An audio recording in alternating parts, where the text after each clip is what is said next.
Recent டேஸ்க்கு முன்னாடி meta ஆட்ஸில் வந்து பார்த்தீங்க அப்படின்னா, நான் ப்ரீவியஸாக ஒர்க் பண்ண கம்பெனியில எம்ப்ளாய்மெண்ட்க்காக வந்து ஒரு கேம்பெயின் ரன் பண்ணியிருந்தோம். அந்த கேம்பெயின் ரன் பண்ணும்போது ஆட் ரிஜெக்ஷன் ஆச்சு. இந்த ஆட் ரிஜெக்ஷன் எதற்காக ஆச்சு?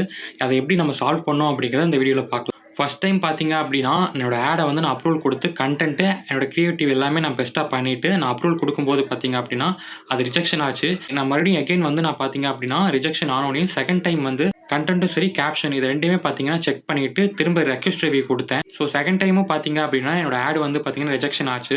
ஸோ எதனால நான் என்னோட டீம் கிட்ட கன்சிடர் பண்ணும்போது பார்த்தீங்க அப்படின்னா, டீம்ல உள்ள ஒருத்தர் வந்து என்ன சொல்லியிருந்தாரு அப்படின்னா, யுஎஸ், கனடா இல்லைனா யூரோப் கண்ட்ரீஸ்ல நீங்க இருக்கீங்க அப்படின்னா, இந்த ஸ்பெஷல் ஆட் கேட்டகரிஸ்ல வந்து எம்ப்ளாய்மெண்ட்ங்கிற கேட்டகரி சூஸ் பண்ணணும். மற்ற சிட்டிஸ்ல இருக்கீங்க, மற்ற கண்ட்ரீஸ்ல இருக்கீங்க அப்படின்னா, நீங்க இந்த 3 ஸ்பெஷல் ஆட் கேட்டகரியில நீங்க சூஸ் பண்ண வேண்டாம் அப்படிங்கிறத ஒரு பிளாக்ல படிச்சு என்கிட்ட டீட்டெயிலாக சொன்னாரு. டீம்ல இருந்தவர் சொன்ன மாதிரியே பார்த்தீங்க அப்படின்னா, அந்த ஸ்பெஷல் ஆட் கேட்டகரியை வந்து நாங்கள் அன்செக் பண்ணிட்டு திரும்ப நான் ரெக்வெஸ்ட் ரிவ்யூ கொடுக்கும்போது பார்த்தீங்க அப்படின்னா, இந்த கேம்பெயின் வந்து பப்ளிஷ் ஆயிடுச்சு. நான் ஃபர்ஸ்ட் டைம் நான் கேம்பெயின் ரன் பண்ணும்போதே பார்த்தீங்க அப்படின்னா, ஸ்பெஷல் ஆட் கேட்டகரியில் எம்ப்ளாய்மெண்ட் கேட்டகரிஸ் வந்து சூஸ் பண்ணி தான் நான் ரன் பண்ணியிருந்தேன். இருந்தாலும் எனக்கு ஆட் ரிஜெக்ஷன் ஆச்சு. ஸோ அவங்களோட மெட்டாவோட அஃபிஷியல் சைட்லேயே நான் போய் செக் பண்ணும்போது பார்த்தீங்க அப்படின்னா, இந்த மாதிரி எனக்கு ஒரு ஆர்டிக்கலில் நான் படிக்கும்போது தான் தெரிஞ்சது. ஸ்பெஷல் ஆட் கேட்டகரியில் இந்த மாதிரி கண்ட்ரிஸை தாண்டி மற்ற கண்ட்ரீஸில் நீங்கள் இருந்தீங்க அப்படின்னா நீங்கள் சூஸ் பண்ண வேண்டாம் அப்படின்னு.